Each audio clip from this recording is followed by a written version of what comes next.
Mapema Jumapili, kundi la kijeshi la nchi ya Benin litangaza kumpindua Rais Patrice Talon, wakidai wazi kuwa ni kibaraka wa Ufaransa. Ikumbukwe Benin ishawahi kufanya mapinduzi 6 ya kijeshi yaliyofanikisha na 2 yaliyofeli. Mapema Jumapili, kundi la kijeshi lilitoa matangazo kwenye runinga yakidai kumpindua na kumvua madaraka Rais Patrice Talon. Mashuhuda wamesema kwamba walisikia milio ya risasi katika mji mkuu wa nchi hiyo. Serikali ya Benin ilitangaza kuwa imefanikiwa kuzima jaribio hilo la mapinduzi lililofanywa na baadhi ya wanajeshi wa taifa hilo la Afrika Magharibi. Hata hivyo, jaribio hilo la mapinduzi lilizimwa haraka na waziri wa mambo ya ndani alithibitisha tukio hilo, akihusisha umma kuwa wamefanikiwa kudhibiti kikundi kidogo cha wanajeshi kilichoanzisha uasi kwa lengo la kuyumbisha serikali na taasisi zake, huku akiwataka raia wa Benin kuendelea na shughuli zao. Hali ilikuwa ya wasiwasi siku ya Jumapili katika mji mkuu wa kibiashara wa Benin baada ya milio kadhaa ya risasi kusikika na kundi la wanajeshi kutangaza kwenye televisheni ya taifa kumpindua Rais Patrice Talon anayemaliza hapo mwakani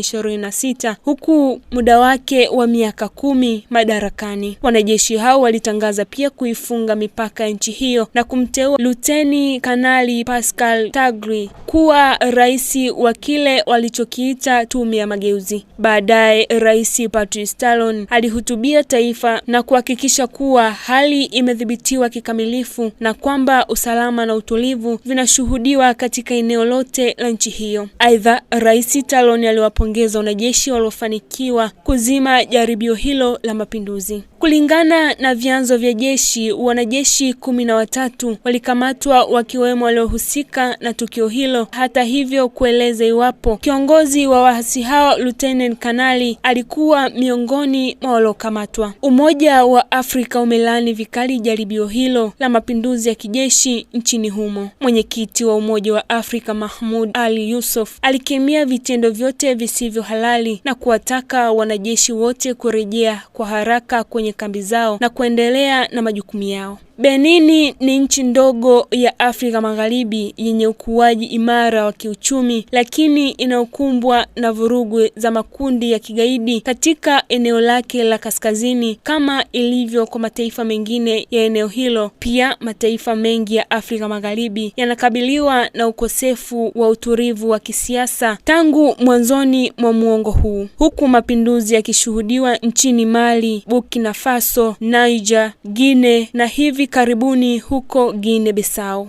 Mimi ni Angel Aldo.